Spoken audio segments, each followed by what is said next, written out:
Hello students, तर black body radiation मधले त्याच्या कॅरेक्टरिस्टिक्स आणि त्यानंतर ब्लॅक बॉडीचं जे ॲब्झॉर्प्शन आहे तर ते कोणत्या गोष्टींवर डिपेंड आहे तर हे आपण आपल्या मागच्या लेक्चरमध्ये पाहिलं.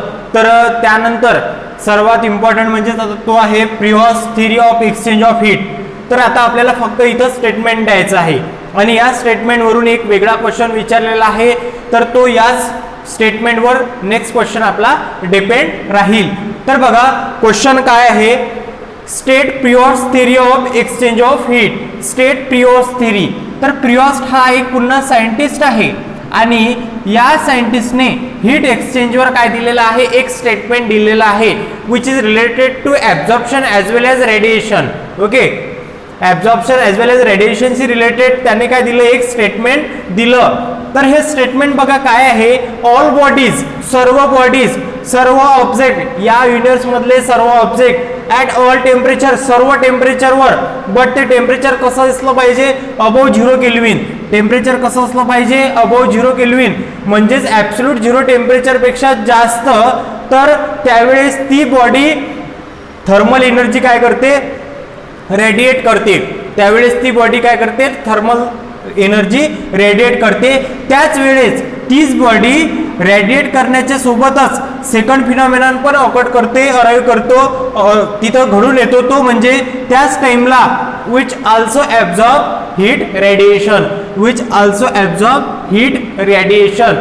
म्हणजेच काय, प्रियॉसचं स्टेटमेंट काय आहे, तर प्रियॉसचं असं स्टेटमेंट आहे की या युनिवर्स मधल्या सर्व बॉडी आणि या युनिवर्स मधल्या सर्व बॉडी सर्व टेम्परेचरवर, ओके, बट ते टेम्परेचर हे 0 केल्विन पेक्षा जास्त असेल, म्हणजेच ॲब्सोल्यूट 0 टेम्परेचर पेक्षा जास्त असेल, त्या टेम्परेचरवर ती बॉडी थर्मल एनर्जी काय करते, रेडिएट करते.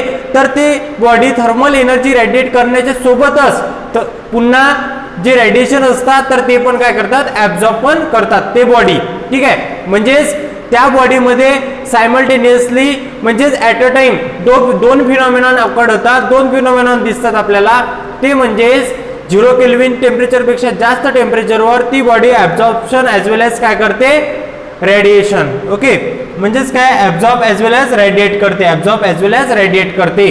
ठीक आहे, तर त्यालाच काय म्हणतात, Prevost's theory of exchange of heat. Okay, त्याला काय म्हणतात, Prevost's theory of exchange of heat. तर बघा हे झालं स्टेटमेंट. आता या स्टेटमेंटवरच डिपेंड नेक्स्ट असा क्वेश्चन आहे आपल्या एक्सरसाइज मधला, तो बघा, explain the variation of temperature according to Prevost's theory of heat exchange. Explain the variation of temperature. बघा आता हा क्वेश्चन पाहू आपण. Explain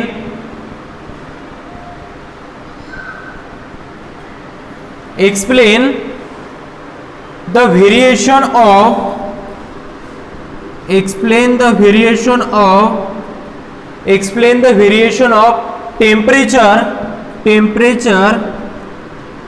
temperature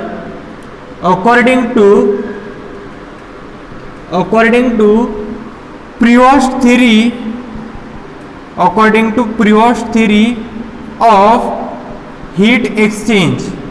According to Priost theory of heat exchange. बघा क्वेश्चनचं मिनिंग काय आहे की आपल्याला explain the variation of temperature मध्ये कशा प्रकारे चेंज येतो, अकॉर्डिंग टू आपल्याला हे एक्सप्लेन करायचं आहे Prevost's theory of heat exchange. According to Prevost's theory of heat exchange. बघा आता हा क्वेश्चन आपण कशा प्रकारे एक्सप्लेन करू, तर पहा, कायनेटिक थिअरी ऑफ गॅसेस नुसार, अझम्पशन्स नुसार आणि काही एक्सप्रेशन नुसार आपल्याला एक माहिती आहे, द टोटल कायनेटिक एनर्जी और translational kinetic energy of the object, okay, is directly proportional to temperature. म्हणजेच काय, एखाद्या बॉडीला ज्यावेळेस तुम्ही हीट अप्लाय करसाल, हीट देसाल, ओके, मग त्यावेळेस काय होईल की त्या बॉडीचं टेम्परेचर हे इन्क्रीज होईल, त्यावेळेस टेम्परेचर काय होईल, इन्क्रीज होईल. मग टेम्परेचर जर इन्क्रीज झालं तर ट्रान्सलेशनल कायनेटिक एनर्जी काय होईल, इन्क्रीज होईल. ओके, म्हणजेच काय की त्या बॉडी मधले जे ॲटम्स असतील तर ते ॲटम्स हे व्हायब्रेट व्हायला काय होईल, सुरुवात होईल. मग ज्यावेळेस व्हायब्रेट होतील तर त्यावेळेस जेवढं जास्त व्हायब्रेशन होईल, जेवढी जास्त ट्रान्सलेशनल कायनेटिक एनर्जी असेल, तर तेवढं त्या बॉडीचं जे टेम्परेचर आहे तर ते काय होईल, इन्क्रीज होईल. तेवढं त्या बॉडीचं टेम्परेचर काय होईल, इन्क्रीज होईल. ओके, म्हणजेच काय की ज्यावेळेस एखादी ही बॉडी आहे, ठीक आहे, ज्यावेळेस ही एखादी बॉडी आहे, ही बॉडी ज्यावेळेस हीट ॲब्झॉर्ब करेल, ज्यावेळेस ही बॉडी हीट ॲब्झॉर्ब करेल, ओके, लक्षात द्या आता बरोबर इकडे, ज्यावेळेस ही बॉडी हीट ॲब्झॉर्ब करेल, ठीक आहे, त्यावेळेस या बॉडीचं टेम्परेचर काय होईल, इन्क्रीज होईल. ओके, T इज इन्क्रीजेस, म्हणजेच टेम्परेचर काय होईल, इन्क्रीज होईल. According to Prevost's theory of heat exchange, all bodies at all temperature above 0 kelvin temperature radiate thermal energy. Radiation नंतर, ओके, रेडिएशन पण करेल, ॲब्झॉर्प्शन पण करेल. ओके, आपण अगोदर ॲब्झॉर्प्शन एक्सप्लेन करू आणि त्यानंतर काय करू, आपण रेडिएशन ॲब्झॉर्ब करू. ओके, रेडिएट म्हणजेच इमिशन एक्सप्लेन करू. तर बघा अगोदर काय आहे हा क्वेश्चन बघा की इथं आपल्याला ॲब्झॉर्प्शन आणि त्यानंतर इमिशन वरून या बॉडीच्या टेम्परेचरमध्ये कशा प्रकारे चेंजेस येतात याचा आपल्याला इथं स्टडी करायचा आहे by using Prevost's theory of heat exchange. बघा आता तर पहा या क्वेश्चन मध्ये सर्वात इम्पॉर्टंट आहे translational kinetic energy is directly proportional to temperature.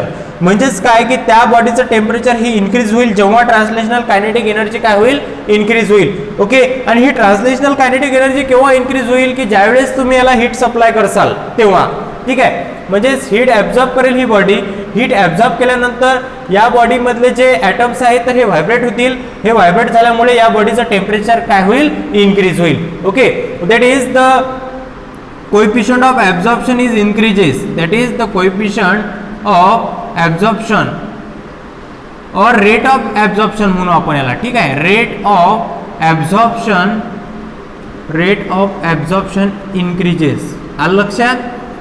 का बरं या बॉडीने तरी पहा या बॉडीचं जे टेम्परेचर आहे ते इन्क्रीज झालं. का बरं? इथं 3 फिनॉमिनॉन इथं अराईव्ह झाले. कोणकोणते? तर या बॉडीला ज्यावेळेस रेडिएशन इन्सिडेंट झाले या बॉडीवर जसे रेडिएशन इन्सिडेंट झाले तर तसे या बॉडीमध्ये जी ट्रान्सलेशनल कायनेटिक एनर्जी आहे त्या ॲटमची ती इन्क्रीज झाली. Translational kinetic energy is directly proportional to temperature हे आपल्याला माहिती आहे, मागच्याच लेक्चरमध्ये आपण पाहिलं होतं. Okay, so the rate of absorption increases, that is temperature increases, that is the temperature. Okay, that is the temperature of this body, temperature of this body increases. temperature काय होईल या बॉडीचं, इन्क्रीज होईल. temperature of this body increases. आलं लक्षात? हा पहिला phenomenon होईल इथं. त्यानंतर सेकंड केसमध्ये काय होईल, अकॉर्डिंग टू प्रियॉश थिअरी जिथं ॲब्झॉर्प्शन आहे तिथं इमिशन पण होईलच. ठीक आहे, किंवा जिथं रेडिएशन आहे जिथं इमिशन आहे तिथं ॲब्झॉर्प्शन होईल. मग इथं सेम केसमध्ये काय आहे, सेम केसमध्ये आहे की पुन्हा ज्यावेळेस इथे ॲब्झॉर्प्शन होईल तर सेम इथं काय होईल पुन्हा according to Prevost's theory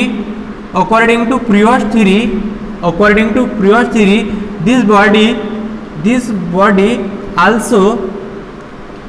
also radiate thermal energy.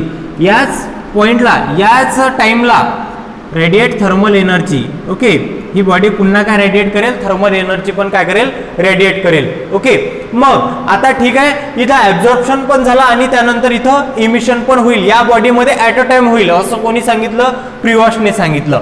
ठीक आहे, मग आता या बॉडीचं टेम्परेचर हे सराउंडिंग पेक्षा केव्हा जास्त असेल किंवा कमी असेल किंवा इक्विलिब्रियम मध्ये असेल ती केस पाहू आता आपण. ठीक आहे, बघा इथं ॲब्झॉर्प्शन आणि इमिशन होत आहे ॲट अ टाइम असं प्रियॉशने सांगितलं आणि ते अशा प्रकारे आपण 2 पॉईंटमध्ये एक्सप्लेन केलं. तर बघा आता इथं म्हणजेच इथं काहीतरी रेट ऑफ ॲब्झॉर्प्शन आहे पहिल्या केसमध्ये, पहिल्या पॉईंटमध्ये, आणि सेकंड केसमध्ये काय आहे, रेट ऑफ इमिशन आहे. सेकंड केसमध्ये काय आहे, रेट ऑफ इमिशन आहे. ओके, तर बघा सेकंड केसमध्ये काय की ही बॉडी पुन्हा काय करून राहिली, थर्मल एनर्जी रेडिएट करून राहिली. ठीक आहे, म्हणजेच याचा जो काहीतरी रेट ऑफ इमिशन असेल आणि याचा रेट ऑफ ॲब्झॉर्प्शन असेल पहिल्या केसमध्ये. ओके, मग इथं बघा when rate of absorption which is equal to rate of emission which is equal to rate of emission. बघा 3 केसेस काय होतील, रेट ऑफ इमिशन. तर त्यावेळेस देन दॅट टाइम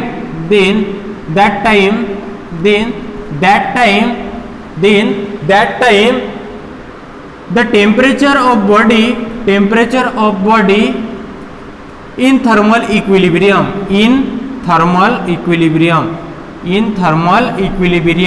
म्हणजेच काय की त्या बॉडीचं जे टेम्परेचर आहे तर ते कसं राहील, थर्मल इक्विलिब्रियम मध्ये राहील. म्हणजेच that is the temperature of body, that is temperature of body which is equal to temperature of surrounding. म्हणजे जेवढं सराउंडिंगचं टेम्परेचर असेल तेवढं राहील, equal to temperature of surrounding. आलं लक्षात. पहिल्या केसमध्ये पहिली केस काय म्हणते की ज्यावेळेस rate of absorption which is equal to rate of emission, म्हणजेच या बॉडीनं जेवढे ॲब्झॉर्ब केलेले असतील हीट रेडिएशन तेवढे जर इमिट केले असतील तर ही जी बॉडी आहे तर ती थर्मल इक्विलिब्रियम मध्ये आहे. म्हणजेच त्याचं जे टेम्परेचर आहे तर ते टेम्परेचर कॉन्स्टंट राहील आणि ते टेम्परेचर राहील सराउंडिंगचं टेम्परेचर एवढं. ओके, आलं लक्षात. ही पहिली केस. आणि सेकंड केस काय म्हणते की when rate of absorption which is greater than rate of absorption is greater than rate of emission. त्यावेळेस काय होईल पहा, देन म्हणजेच काय की ही बॉडी ॲब्झॉर्ब तर जास्त करून राहिली पण जेवढं ॲब्झॉर्ब करून राहिली तेवढी इमिट करत नाहीये. तर त्यावेळेस काय होईल, the temperature of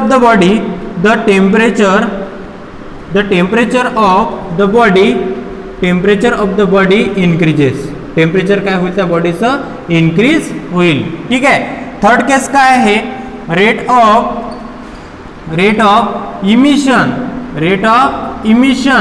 is greater than rate of absorption. तर या केसमध्ये काय होईल, क्योंकि ही केस पॉसिबलच नाही आहे.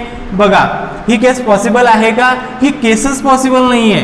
का बरं ही केस पॉसिबल नाही आहे, कंडिशन काय आहे की रेट ऑफ इमिशनचा रेट हा कधीच ॲब्झॉर्प्शनच्या रेटपेक्षा ग्रेटर नसतो. ठीक आहे. म्हणजेच काय की बॉडी मॅक्झिमम जेवढे रेट ऑफ ॲब्झॉर्प्शन आहे तेवढंच रेट ऑफ इमिशन करू शकते, but emission is not always greater than rate of absorption. म्हणजेच ह्या दोनच केसेस इथं काय आहेत, इम्पॉर्टंट आहेत. पहिली केस काय आहे की when rate of absorption equal to rate of emission, then this body having temperature is maintained. Okay, that is this body is in thermal equilibrium. When this body is thermal equilibrium, then the temperature of this body which is exactly equal to temperature of surrounding. So this condition is called as this body is in thermal equilibrium. In second case, when the rate of absorption which is greater than rate of emission, then here unbalanced condition is created. So the temperature of this body is become increases and this body is in not thermal equilibrium and having temperature is higher than surrounding. Okay, so this is the question. Okay, हे झालं त्या क्वेश्चनचं answer. Question होता आपला explain the variation of temperature according to Prevost's theory of heat exchange. ठीक आहे. तर बघा हा क्वेश्चन झाला आपला. त्यानंतर बघा आता, on which factors does amount of heat radiated by a body depend. तर बघा on which factors does amount of heat radiated by a body depend, हा क्वेश्चन आता बघणार आहोत आपण.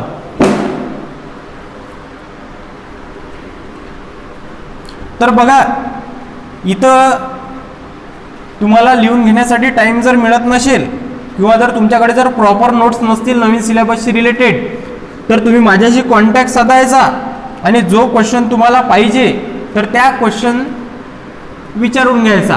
मी तुम्हाला त्याची PDF सेंड करून देईल. ओके, किंवा त्याचे फोटो वगैरे सेंड करील. बघा क्वेश्चन काय आपला, on which factors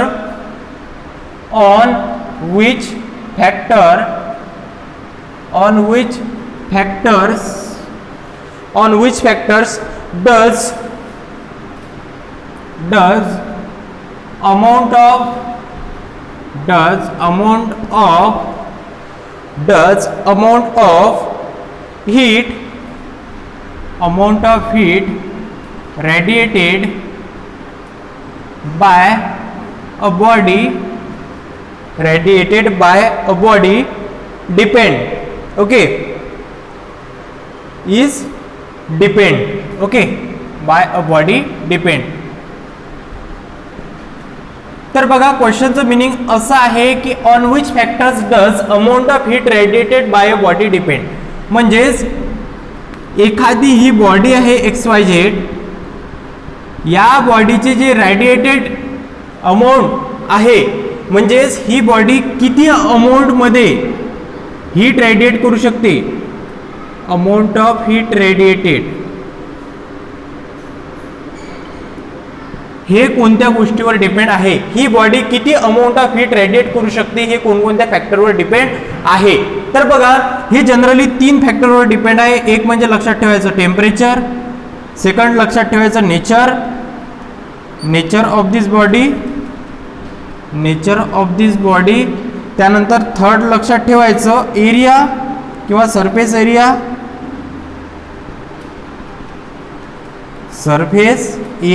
of this body, आणि लास्ट आहे surface area of this body. आणि लास्ट बघा तर लास्ट दिलेला आहे सरफेस एरिया, त्यानंतर time duration for which body emits radiation, time duration in which body emits radiation. बघा हे 4 फॅक्टर आता कशा प्रकारे आपल्याला एक्सप्लेन करावं लागतात. तर पहा एखादी कोणतीही बॉडी आहे या युनिव्हर्स मधली, तर ती बॉडी किती अमाऊंट हीट रेडिएट करू शकते आणि हे कोणकोणत्या गोष्टींवर डिपेंड आहे, कोणकोणत्या फॅक्टरवर डिपेंड आहे. तर हे या क्वेश्चनचं मिनिंग आहे, असा विचारलेला आहे आपल्याला क्वेश्चन. तर बघा सर्वात इम्पॉर्टंट आहे टेम्परेचर, म्हणजेच या बॉडीवर काय होऊन राहिले, हे रेडिएशन इन्सिडेंट होऊन राहिले, ओके.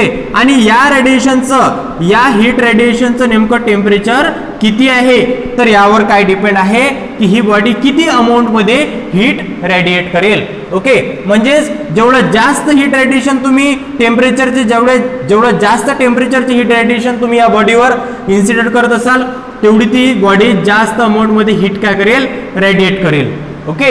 हे झालं पहिला. सेकंड काय आहे, नेचर ऑफ दिस बॉडी, या बॉडीचं नेचर कसं आहे. नेचर म्हणजेच काय की या बॉडीचं नेचर म्हणजेच काय की बघा ही बॉडी पॉलिश केलेली आहे का, ओके. या बॉडीला काही लॅम्प ब्लॅकचं पॉलिश वगैरे केलेलं आहे का, कोटिंग केलेलं आहे का. म्हणजेच काय की ज्यावेळेस या बॉडीला जर पॉलिश केलेलं असेल तर ही बॉडी ॲज अ ॲब्झॉर्बर म्हणून न ऍक्ट होता ही बॉडी ॲज अ रिफ्लेक्टर म्हणून काय होईल, ऍक्ट होईल. म्हणजेच ही ॲब्झॉर्बर जर गुड नाहीये तर ही रेडिएटर पण जास्त नसेल, म्हणजेच ही इमिट पण जास्त करणार नाही, ठीक आहे. म्हणजेच या बॉडीचं ऍक्च्युअल बिहेवियर कसं आहे याच्यावर काय डिपेंड आहे, ती बॉडी किती अमाऊंट मध्ये हीट रेडिएट करेल, ठीक आहे. त्यानंतर बघा surface area of this body, त्यानंतर या बॉडीचा जो सरफेस एरिया आहे तो किती आहे त्यावर काय डिपेंड आहे की ती बॉडी किती हीट रेडिएट करेल तेवढी.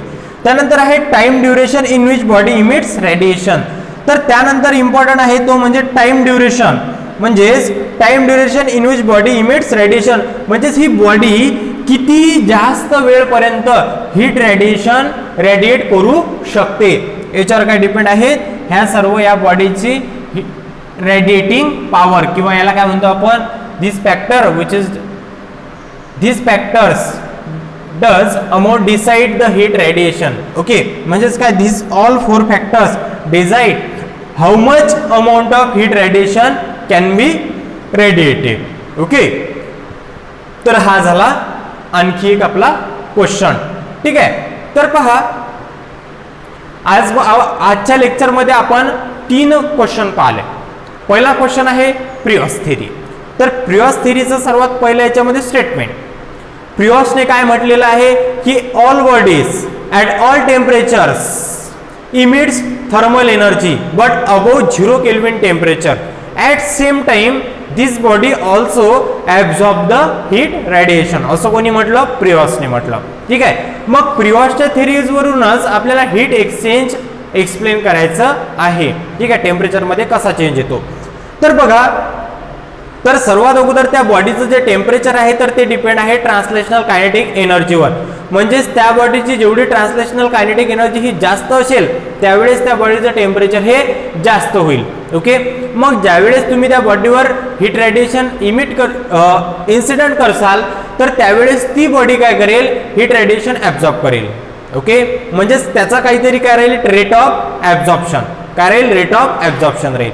मग रेट ऑफ ॲब्झॉर्प्शन जर जास्त असेल तर त्यावेळेस रेट ऑफ ॲब्झॉर्प्शन जेवढा जास्त त्यावेळेस त्याचं टेम्परेचर त्या बॉडीचं इन्क्रीज व्हायला सुरुवात होईल.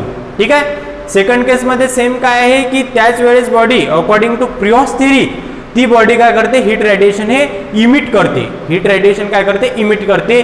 म्हणजेच त्या बॉडीचं काय आहे, पुन्हा रेट ऑफ इमिशन आहे.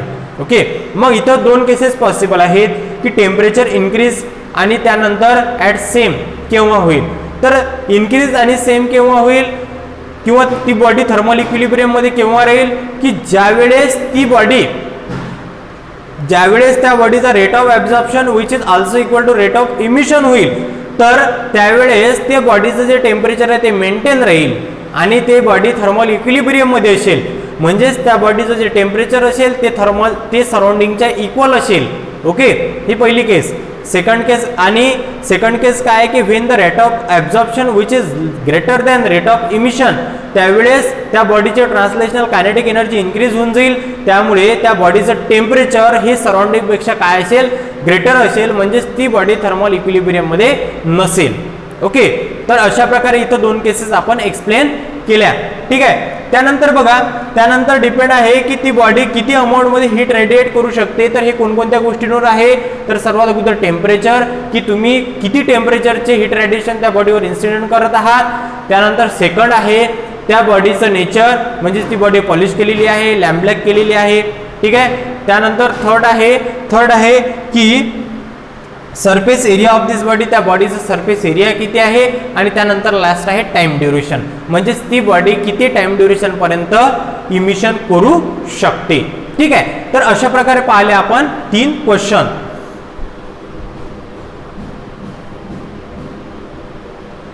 तर बघा, तर प्रियॉस थिअरीचा जो सेकंड क्वेश्चन होता तर आपण म्हटलं होतं की ती केस पॉसिबल नाही आहे. तर बघा, ती केस पॉसिबल पण असू शकते. तर पहा, पहिली केस होती when the rate of absorption is greater than the rate of absorption which is equal to rate of emission, then body is in thermal equilibrium. तीनच केसेस आता लक्षात ठेवायचे बघा. ठीक आहे. आणि या बॉडीचं जे टेम्परेचर आहे, टेम्परेचर इक्वल टू सराउंडिंगचं टेम्परेचर एवढं राहील. आलं लक्षात. पहिली case. Second case, when the rate of absorption is greater than rate of emission, then temperature is greater than सराउंडिंगच्या टेम्परेचरपेक्षा त्या बॉडीचं टेम्परेचर काय राहील, ग्रेटर राहील. ओके. त्यानंतर थर्ड केस पुन्हा पॉसिबल होऊ शकते किंवा नाही पण होऊ शकत, ते डिपेंड आहे त्या बॉडीवर. ओके. म्हणजेच काय की rate of absorption is less than rate of emission, then the temperature is less than और temperature decreases than surrounding. Okay. ह्या 3 केसेस इथं लक्षात ठेवायच्या. ओके. तर बघा, अशा प्रकारे आज आपण 3 इम्पॉर्टंट क्वेश्चन पाहिले. इन्स्टंटली तुम्ही रिप्लाय द्यायचा. व्हिडिओ पाहिल्याबरोबर लगेच इन्स्टंटली असा रिप्लाय द्यायचा की तुम्हाला कोणत्या क्वेश्चनची नोट्स पाहिजे, कोणत्या क्वेश्चनची रिलेटेड हेल्प पाहिजे, तर ते इन्स्टंटली तुम्ही मला विचारायचं. ओके. तर बघा, आजच्या लेक्चरमध्ये एवढंच. बाकीचा जो टॉपिक आहे तो बघू आपण आपल्या नेक्स्ट लेक्चरमध्ये. ओके. थँक्यू.